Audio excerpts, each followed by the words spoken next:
هرگز فکرشو نمی کردم یه مسافر بتونه زندگیمو از ریشه بزنه و داغون کنه. من کمالم، 42 سالمه، راننده جادم، هم کامیون هم گاهی اتوبوس. بیشتر عمرم و پشت فرمون گذروندم. جاده خونه دوم منه، پر از خاطره، پر از خستگی. خیلیا میگن جاده مردو میسازه، ولی به خدا جادم میتونه آدمو بسوزونه. من زن دارم، اسمش لیلاست. یه دختر 10 ساله هم داریم به اسم سحر. اگه چیزی تو زندگیم برام ارزش داشته باشه همین خانواده است. سالها جون کندم، بار زدم، بار بردم. شب و روزم تو جاده بودم که فقط شرمنده‌شون نشم. همه چی از یه شب لعنتی شروع شد. اون شب هوا بارونی بود، جاده خلوت و تاریک. بار نداشتم، داشتم خالی برمیگشتم سمت تهران. ساعت حدود 11 شب بود. چشام از خستگی سنگین شده بود. یه آهنگ قدیمی گذاشته بودم فقط برای اینکه بیدار بمونم و خوابم نبره. یهو نور چراغای ماشینم دیدم یه زن کنار جاده وایستاده، تنها، بارون میریخت رو سرش. چادرش خیس شده بود، دستاشو محکم بغل کرده بود. باورم نمیشد کسی اون موقع شب اونجا وایستاده باشه. سرعتمو کم کردم. نزدیکتر که شدم دستشو آورد بالا، یعنی که نگه دار. منم دلم براش سوخت. گفتم خب شاید گیر افتادی کنار جاده. کنار زدم. اومد سمت در شاگرد. در رو براش باز کردم. نشست. یه نگاه کوتاه بهم کرد. چشماش سرخ بود. معلوم بود یا گریه کرده یا خیلی خسته است. گفتم کجا میری خواهرم؟ با صدای لرزون گفت هر جا بری منم ببر، فقط منو از اینجا دور کن. همون لحظه حس کردم حرفش عجیبه. آدمی که مقصد نداره یه جوریه، ولی خب جاده رو که میشناسی دل آدم بعضی وقتا نمیذاره بی خیال بشی. راه افتادم. چند دقیقه سکوت بود، فقط صدای برف پاک کن و بارون. هی نگاش میکردم از گوشه چشام. انگار داشت یه چیزی تو ذهنش میچرخید. یه دفعه برگشت سمتم. گفت میدونی کمال، جا خوردم. اسممو میدونست. بعد فهمیدم داشبوردم رو که باز کردم بهش دستمال کاغذی بدم، از روی کارتم اسمم رو فهمیده. گفت تو از امشب دیگه تنها نیستی. یه لبخند زد، یه لبخندی عجیب. من خشکم زده بود. گفتم منظورت چیه؟ گفت خیلی ساده است. اگه با من نباشی همینجا جیغ میزنم، میگم به زور منو سوار کردی، همه چی رو میریزم رو سرت. اون لحظه حس کردم ضربان قلبم داره از تو گلوم میزنه بیرون. پام از روی گاز میلرزید. مغزم قفل کرد. گفتم چی داری میگی خانوم؟ من زن و بچه دارم. من فقط دلم به حالت سوخته. با خونسردی گفت اهمیتی نداره. همینجا جیغ میزنم. هر کی رد بشه فکر میکنه یه راننده کثیفی. فردا هم تو پاسکا باید جواب پس بدی. اون لحظه فهمیدم گیر افتادم. یه زن غریبه، نصف شب، وسط جاده و تهدیدی که میتونست همه چی رو از بین ببره. من کمال بودم راننده جاده. درست از همون شب وارد کابوسی شدم که هیچ وقت فکرشو نمی کردم. من مونده بودم و یه زن غریبه که هر لحظه میتونست با یه جیغ زندگیمو ویرون کنه. دستام عرق کرده بود. فرمونو محکم گرفته بودم. دوباره نگاش کردم. انگار هیچ ترسی نداشت. خیلی خون سرد نشسته بود و داشت با ناخوناش بازی میکرد. گفتم خانم چرا شما همچین کاری میکنی؟ من که کاری نکردم. من فقط دلم برات سوخت. لبخند کجی زد. گفت تو نمیفهمی. من جایی رو ندارم. پولی ندارم. ولی یه چیزو میدونم، مردایی مثل تو همیشه یه نقطه ضعف دارن، آبروشون. این جمله رو که گفت حس کردم خون تو رگ‌هام یخ زده. راست میگفت. من با یه حرف، با یه شایعه از بین میرفتم. لیلا زنم، اگه میفهمید همچین زنی رو سوار کردم دیگه حتی حاضر نبود به چشام نگاه کنه. گفتم ببین، من زن و بچه دارم، نمیخوام زندگیم خراب شه، تو رو میرسونم هر جا که بخوای، همین. خندید. اون خندش مثل خنجر بود. گفت نه کمال، تو دیگه رفیق منی، از امشب ما با هم کار داریم. سرعتمو کم کردم. گفتم کار داریم یعنی چی؟ جواب نداد. سرشو چسبوند به شیشه خیس و فقط گفت راست برو، من میگم کجا بپیچی. اون لحظه به خدا 1000 بار خواستم نگه دارم، درو باز کنم، بگم پیاده شو، ولی زبونم قفل شده بود. فکر این که داد بزنه، جیغ بکشه یا بره پاسگاه مغزم رو فلج کرده بود. یه 10 دقیقه همینجوری رفتم. آخرش گفت این فرعی رو بپیچ. پیچیدم. جاده خلوت‌تر شد. پر از چاله و گل. قلبم داشت میکوبید. ته جاده یه خونه نیمه کاره بود. بدون چراغ. تاریک. گفت همینجا بزن کنار. وایستادم. برگشت سمتم و خیلی جدی بهم گفت از امشب من همه جا باهاتم. هر وقت زنگ زدم باید بیای. اگه نه، دستشو آورد بالا. انگار میخواد جیغ بزنه. من سری دستمو تکون دادم و گفتم نه نه، باشه بیا، اینم شمارم. فقط صداتو بالا نبر. یه لحظه با نگاه تیزش خیره شد تو صورتم. بعد آروم گفت آفرین کمال، تو آدم عاقلی هستی. از ماشین پیاده شد، رفت سمت اون خونه تاریک. حتی بر نگشت پشت سرش رو نگاه کنه. من موندم وسط جاده با یه حس ترس که هیچ وقت تجربهش نکرده بودم. انگار یه طناب نامرئی به گردنم انداخت.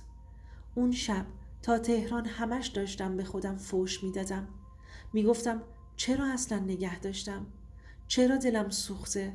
با خودم گفتم مگه نمیدونستی جاده پر از داستانهای سیاهه؟ وقتی رسیدم خونه لیلا خواب بود.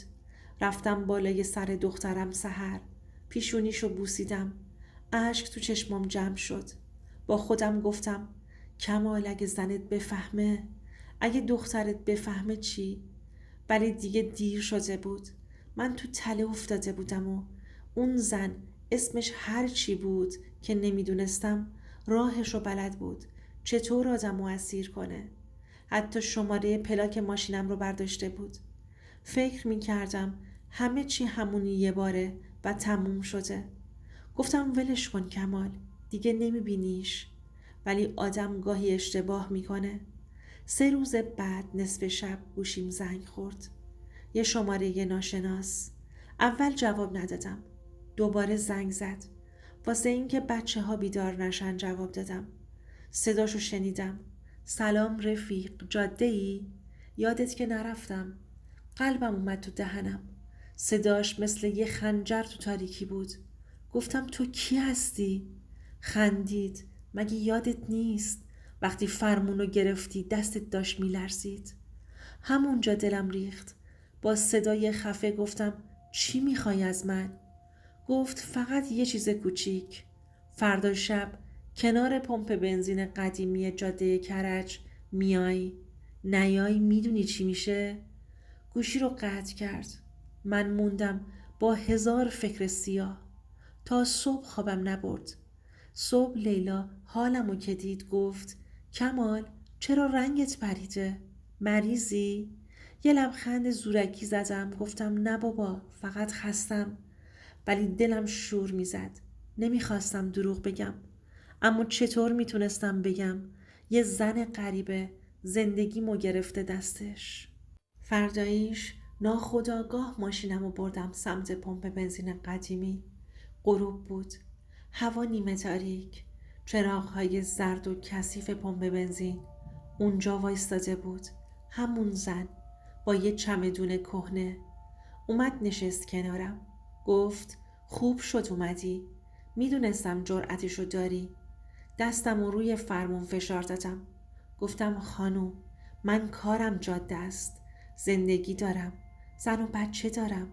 چرا ولم نمی کنی؟ با خون سردی یه نخ سیگار روشن کرد. دودشو داد تو هوا. گفت چون تو فرق داری کمال.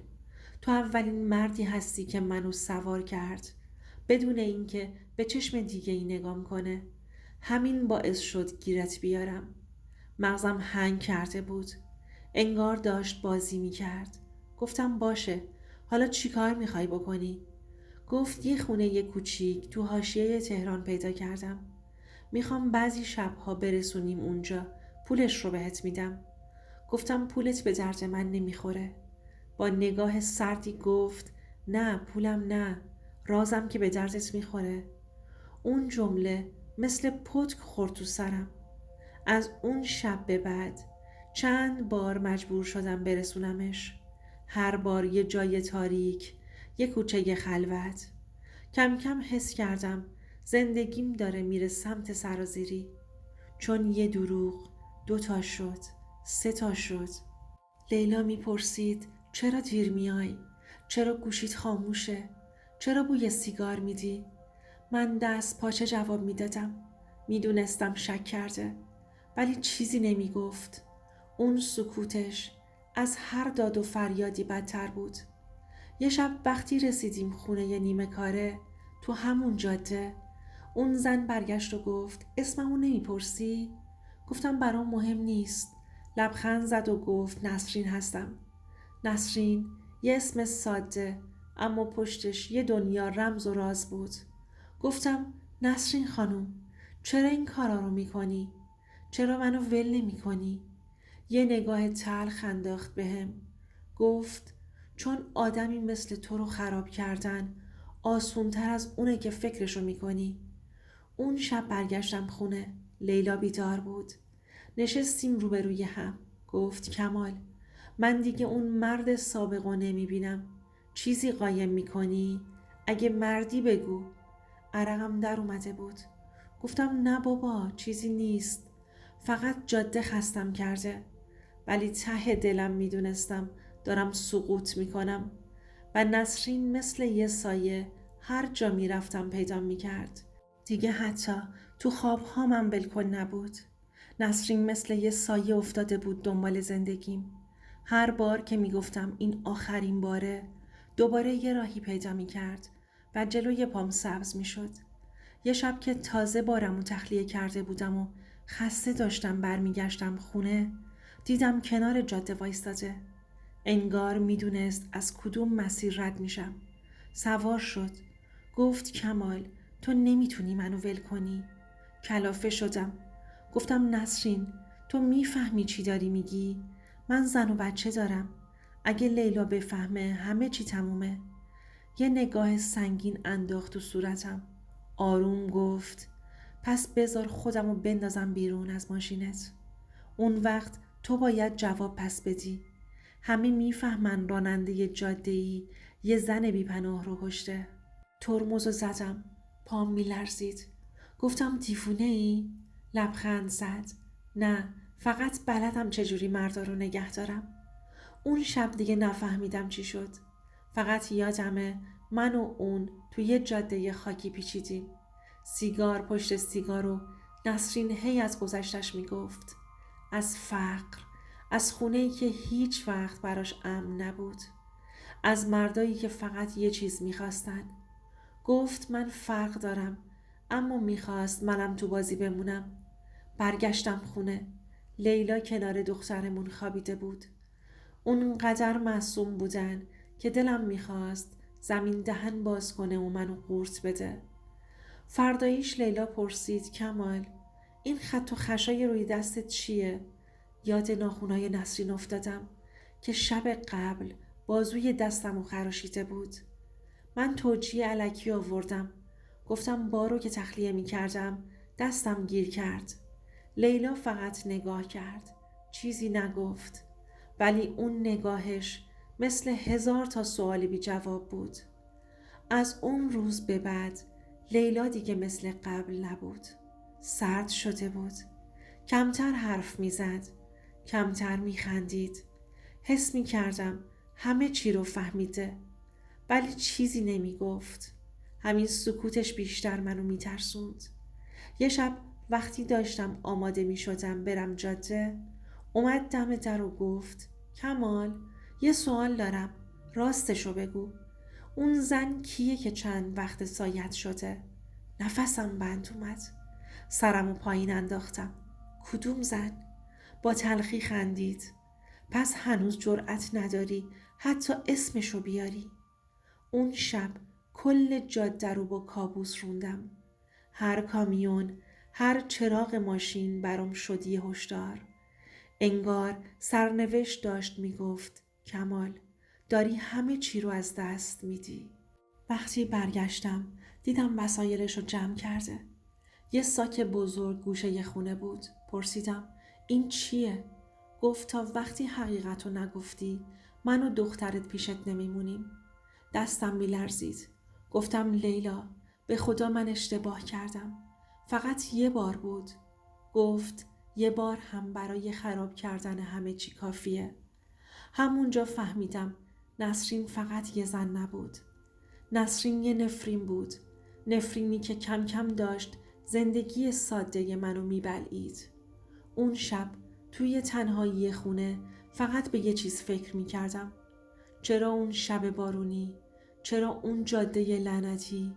چرا اون زن غریبه رو سوار کردم؟ اون شب که لیلا با ساک آماده وایستاده بود فهمیدم تناب زندگیم خیلی وقت پاره شده. فقط خودم رو به ندیدن زدم. 3 روز خونه رو ول کرد و رفت خونه مامانش. من موندم تنها. تلفن‌هاشو جواب نمیداد. پیامامو نمیخوند. منم بین کار و جاده و فکر و خیال داشتم له می شدم. تو همین اوضاع نسرین دوباره زنگ زد. با همون لحن سرد و مطمئن. خب راننده، خانومت ولت کرد یا نه؟ فریاد زدم. تو باعث شدی. همه چی تقصیر توه. خون سرد خندید. نه عزیزم. همه چی تقصیر خودته. چون تو بودی که نگه داشتی و سوارم کردی. بهش گفتم نسرین دیگه بسه. بگرد دنبال کس دیگه. من دیگه نمیام دنبالت. دیگه هیچ جا نمیبرمت. سکوت کرد. بعد گفت باشه نیا. ولی بدون من هیچ وقت تنها نموندم. اگه تو نباشی یکی دیگه میاد. فقط فرقش اینه که من همه چی رو از تو شروع کردم. اون جمله مثل خنجر نشست وسط سینم. حس کردم من فقط یه قربانی بودم. 1-2 هفته بعد خبر رسید لیلا دادخواست طلاق داده. دنیام خراب شد. با دستای خودم مهر باطلی زدم پای زندگیم. دخترم رو فقط آخر هفته ها می دیدم. هر بار که بغلش می کردم اشکم رو قورت می دادم تا جلوی اون نریزه. ولی درد اصلی این بود که نسرین هنوز ولم نمی کرد. هر جا می رفتم ردشو می دیدم. گاهی توی سایه های خیابون، گاهی کنار پمپ بنزین، گاهی حتی پشت چراغ قرمز. فقط نگاه می کرد. یه نگاه که یعنی یادت نره همه چی از من شروع شده. یه بار طاقت نیاوردم. رفتم سمتش. گفتم نسرین تو چی میخوای از جون من؟ سیگارش رو روشن کرد و فوت کرد تو صورتم. گفت من هیچی نمیخوام. فقط میخواستم یکی ببینه من هنوز زندم. تو دیدی همین. حالا دیگه راه برگشتی برات نیست. اون شب پشت فرمون کامیون با خودم حرف میزدم. میگفتم کمال تو همه چی رو از دست دادی. زن، بچه، آبرو، آرامش، حتی خواب درست و حسابی. مونده فقط جاده. فقط یه جاده بی پایان که میدونی تهش به کجا ختم میشه. نه تنهایی. اون لحظه یه حقیقت تلخ مثل پتک خورد تو سرم. من زندگیمو با دستای خودم به یه زن غریبه سپردم. نه به خاطر عشق، نه به خاطر پول. فقط به خاطر یه اشتباه لعنتی توی بارون. حالا هر وقت میرم جاده چراغای کامیون میافتند روی آسفالت خیس. فقط همون شب لعنتی جلوی چشمم زنده میشه. اون نگاه، اون لبخند و بدترین قسمت، لیلا دیگه حاضر نبود نگام کنه. هر بار که میرفتم دخترم رو ببینم فقط میگفت کمال، مردی که من دوست داشتم اون شب تو جاده مرد. تو دیگه اون آدم نیستی. اونجا بود که فهمیدم سقوط واقعی یعنی چی. سقوط واقعی این نیست که از جاده پرت بشی پایین. سقوط یعنی خودت توی آینه ببینی و نشناسی. وقتی همه چی از دست رفت یه چیزی ته دلم هنوز میسوخت. اینکه چرا یه زن غریبه، اونم کنار جاده، زندگی منو اینجوری داغون کنه. یه شب طاقت نیاوردم. شماره‌ای که هی ازش زنگ میخورد، همون شماره ناشناس، این بار خودم جواب دادم. گفتم نسرین، یه بار برای همیشه بگو چرا من؟ چرا گیر دادی به من؟ اون ور خط ساکت شد. بعد گفت فردا شب همون خونه نیمه کاره، بیا همه چی رو میفهمی. رفتم. خونه نیمه کاره بود. دیوارای سیمانی، بوی نم، یه لامپ کدر آویزون بود. نسرین نشسته بود روی یه صندلی پلاستیکی. سیگار میکشید. چشام که بهش افتاد انگار 1000 سال خسته بود. گفتم خب بگو، تمومش کن. سیگارش رو خاموش کرد. گفت کمال، من هیچ وقت قصد نداشتم زندگی تو رو خراب کنم. من فقط خواستم کسی داستان منو بشنوه. نشستم روبروش، پرسیدم چه داستانی؟ گفت من یه روزی زن یکی مثل تو بودم. شوهرم راننده جاده بود. همیشه میرفت، همیشه دیر میرسید. من مونده بودم با خونه خالی و دلتنگی. آخرشم یه شب دیگه برنگشت. تصادف کرد. تنهام گذاشت. هیچ کس نفهمید من چی کشیدم. چشام پر از اشک شد. ادامه داد. من از اون روز با همه دشمن شدم. با جاده، با راننده ها، با زندگی. هر بار یه نارنده رو می دیدم میخواستم یادش بیارم که ما زنها چی میکشیم. تو فقط یه تومه نبودی کمال. تو یه آینه بودی. یه آینه از گذشته خودم. دلم ریخت. برای اولین بار حس کردم پشت اون نقاب سرد یه زن دل شکسته بوده. اما چه فایده؟ من زندگیمو باخته بودم. گفتم نسرین، منو چرا از همون اول راستشو نگفتی؟ لبخند تلخی زد. چون اگه راستشو میگفتم هیچ وقت نگاهم نمی کردی. هیچ وقت نمی موندی. سرمو گرفتم بین دستام. میخواستم داد بزنم. میخواستم زمانو برگردونم به همون شب بارونی، ولی نشد. اون لحظه فهمیدم زندگی گاهی با یه تصمیم کوچیک، یه توقف کوتاه عوض میشه. من فکر کردم دارم به یه زن بی پناه کمک میکنم، ولی خودمو انداختم وسط باطلاقی که تمومی نداره. نسرین گفت تو میتونی بری. دیگه ازت چیزی نمیخوام. من حرفمو زدم. بلند شدم. نگاه آخرمو انداختم. تو چشمام زل زد و گفت کمال، هیچ وقت فکر نکن تو مقصر بودی. جاده بود. همیشه جاده است که مردا رو میبلعه. اون جمله هنوز تو گوشمه. برگشتم سمت کامیون. بارون شروع شد. مثل همون شب اول. ولی فرقش این بود که دیگه من کمال سابق نبودم. لیلا و دخترم از دستم رفته بودن. نسرین دیگه چیزی برای گرفتن نداشت. فقط من مونده بودم و یه جاده بی پایان. یه روزی فکر می کردم مرد یعنی کسی که فقط نون بیار خونه است. فرمونو بچسبه و بارو برسونه به مقصد. ولی حالا می دونم مرد یعنی کسی که بلد باشه یه نه درست حسابی بگه. بعد از اون شب آخر با نسرین دیگه ندیدمش. انگار محو شد. نه زنگ زد، نه پیام داد، نه کنار جاده پیدا شد. بعضی وقتا با خودم میگفتم شاید اصلا واقعی نبوده. شاید فقط یه سایه بوده. یه کابوس. ولی زخم‌هایی که روی زندگی موند واقعی بودند. لیلا رفت. هیچ وقت برنگشت. دخترمو هر چند وقت یه بار میبینم. هر بار که میاد بغلم میپرسه بابا چرا مامان پیشت نمیاد؟ منم فقط سرمو میندازم پایین. آخه چه جوابی دارم بهش بگم؟ بگم چون توی یه شب بارونی بابات یه اشتباه کرده و دلش سوخته؟ حالا شبها که میرم جاده چراغای کامیون میزنن به آسفالت خیس. صدای موتور بلند میشه ولی سکوت دلم بیشتر از همه چی گوشمو کر میکنه. اون وقت صداها تو سرم دوباره میاد. صدای لیلا که میگه تو دیگه اون مرد سابق نیستی. صدای نسرین که میگه جاده مردا رو میبلعه. شاید حق با هر دوتاشون باشه. من خودمو تو آینه نگاه میکنم. یه مرد خسته میبینم.